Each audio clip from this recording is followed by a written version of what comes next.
7월 1일 화요일 오늘의 말씀은 요한계시록 1장 1절에서 8절, 읽는 자, 듣는 자, 지키는 자입니다. 우리는 종종 요한계시록을 펼치기도 전에 마음속에 먼저 거리감을 느끼곤 합니다. 상징과 환상이 복잡하게 얽혀 있고 종말과 심판, 재림에 대한 격렬한 묘사들이 자주 등장하다 보니 요한계시록은 마치 특별한 사람들만 해석할 수 있는 암호처럼 느껴지기 쉽습니다. 그래서 어떤 사람들은 아예 요한계시록 읽기를 꺼리고 또 어떤 사람들은 자극적인 해석에 끌려서 이단적인 가르침에 현혹되기도 합니다. 그 결과 요한계시록은 때로는 교회 안에서조차 오해되거나 다루기를 주저하게 되는 말씀으로 여겨지기도 합니다. 실제로 요한계시록은 신약 성경 가운데 가장 난해한 본문 중에 하나로 꼽힙니다. 하지만 그렇다고 해서 요한계시록이 결코 우리와 무관하거나 하나님께서 감추어 두신 말씀은 아닙니다. 요한계시록 1장을 천천히 들여다보면 요한계시록은 처음부터 예수 그리스도의 계시라고 선포하고 있습니다. 계시란 감추어 준 것이 아니라 드러낸 것, 밝히 보여주신 것입니다. 하나님은 이 말씀을 모든 성도들이 알 수 있도록 그리고 읽고 듣고 지켜 행할 수 있도록 우리에게 주셨습니다. 요한계시록은 단순히 미래를 예측하거나 무서운 재앙을 예고하는 데에 그 목적이 있는 것이 아닙니다. 오히려 지금 이 시대를 어떻게 믿음으로 살아가야 하는지를 일깨워주는 살아있는 하나님의 말씀입니다. 그러므로 우리는 이 말씀을 멀리할 이유가 없습니다. 오히려 가까이 읽고 귀 기울여 듣고 삶으로 반응해야 할 하나님의 계시가 바로 요한계시록입니다. 오늘 우리가 함께 살펴볼 요한계시록 1장 1절에서 8절은 그 계시의 출발점입니다. 1장 1절에서 3절입니다. 예수 그리스도의 계시라. 이는 하나님이 그에게 주사 반드시 속히 일어날 일들을 그 종들에게 보이시려고 그의 천사를 그 종 요한에게 보내어 알게 하신 것이라.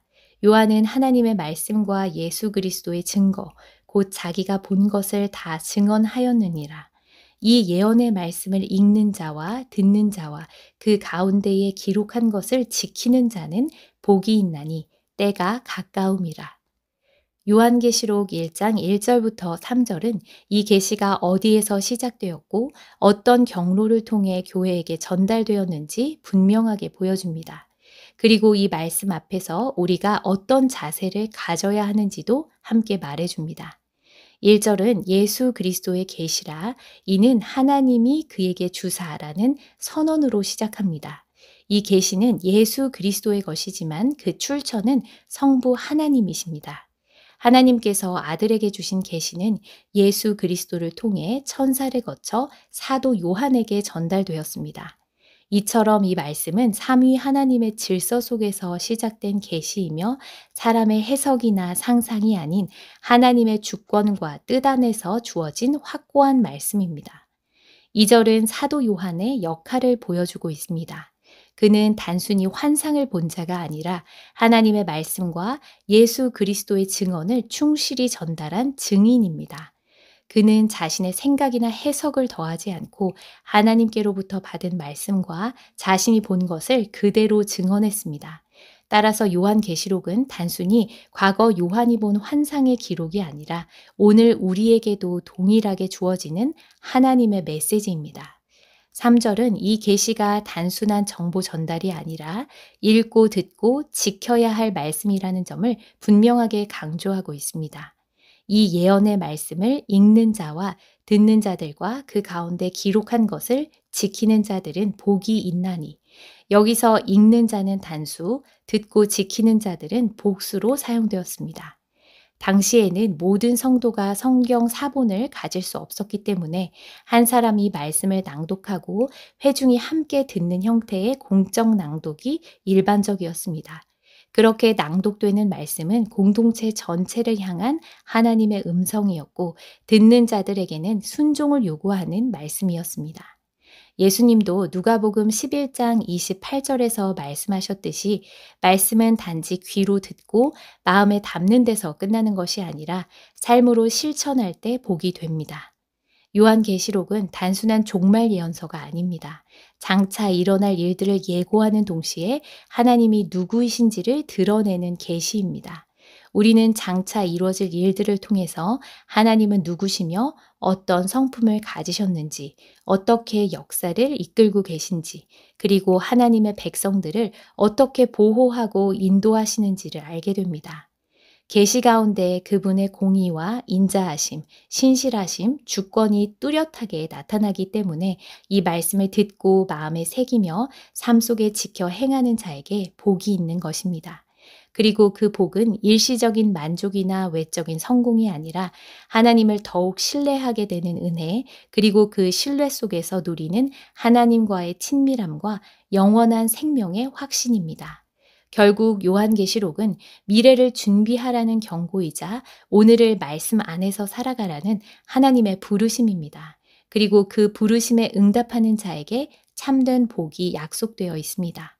마지막으로 1절과 3절의 처음과 끝은 공통된 긴장으로 묶여 있습니다.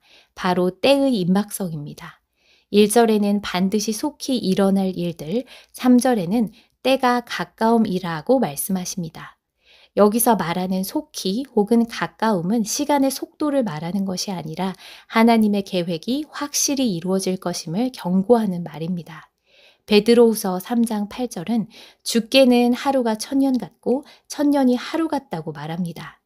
하나님의 시간은 우리의 시간과 다릅니다. 우리의 눈에는 더딘 것처럼 보여도 하나님은 정확한 때에 그분의 뜻을 이루십니다. 그 기다림의 시간마저도 더 많은 이들이 회개하고 주께로 돌아오게 하려는 하나님의 인내요 은혜입니다. 그러므로 우리는 언제 그 일이 이루어질지를 계산하기보다는 지금 이 말씀 앞에 깨어 있고 준비된 마음으로 살아가야 합니다.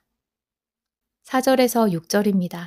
요한은 아시아에 있는 7 교회에 편지하노니 이제도 계시고 전에도 계셨고 장차 오실 이와 그의 보좌 앞에 있는 7 영과 또 충성된 증인으로 죽은 자들 가운데에서 먼저 나시고 땅의 임금들의 머리가 되신 예수 그리스도로 말미암아 은혜와 평강이 너희에게 있기를 원하노라. 우리를 사랑하사 그의 피로 우리 죄에서 우리를 해방하시고 그의 아버지 하나님을 위하여 우리를 나라와 제사장으로 삼으신 그에게 영광과 능력이 세세토록 있기를 원하노라. 아멘. 4절은 요한은 아시아에 있는 7 교회에 편지하노니로 시작됩니다. 요한계시록은 단순한 환상이 아니라 실제로 7 지역의 교회들에게 보내진 편지이며 당시의 구체적인 공동체와 현실을 향해 선포된 말씀입니다. 요한은 이 편지의 서두에서 7 교회에 은혜와 평강을 기원합니다. 이 인사말은 바울 서신들에서도 반복적으로 등장하는 초대교회의 전형적인 축복의 언어입니다. 은혜는 받을 자격이 없는 우리에게 하나님께서 값없이 베풀어 주시는 사랑과 구원, 그리고 지속적인 돌보심을 말합니다. 평강은 단순한 내면의 평온함이 아니라 하나님의 통치 아래 누리는 샬롬의 상태, 즉 하나님과의 올바른 관계 속에서 오는 온전한 평화를 뜻합니다. 진정한 은혜와 평강은 사람에게서 오는 것이 아니라 삼위 하나님으로부터 주어지는 선물입니다. 요한은 이 은혜와 평강이 삼위 하나님으로부터 온다는 사실을 분명히 선포하고 있습니다. 먼저 성부 하나님은 이제도 계시고 전에도 계셨고 장차 오실 이로 묘사됩니다. 이것은 하나님은 영원히 존재하시며 역사의 처음과 끝을 주관하시는 역사의 주관자이심을 드러냅니다. 이어지는 표현에서는 성령 하나님이 그의 보좌 앞에 있는 7 영으로 표현됩니다. 여기서 말하는 7 영은 7 교회 각각에 보내신 성령을 뜻할 뿐만 아니라 7이라는 완전함의 상징을 통해서 성령의 충만함과 완전성을 드러내는 표현이라고 볼 수 있겠습니다.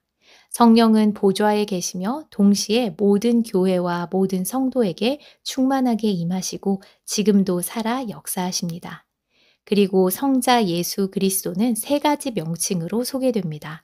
충성된 증인은 그분의 참됨과 진리 안에서의 삶을, 죽은 자들 가운데에서 먼저 나시고는 부활의 권세와 생명의 주 되심을, 땅의 임금들의 머리는 모든 권세 위에 계신 주권자이심을 나타냅니다.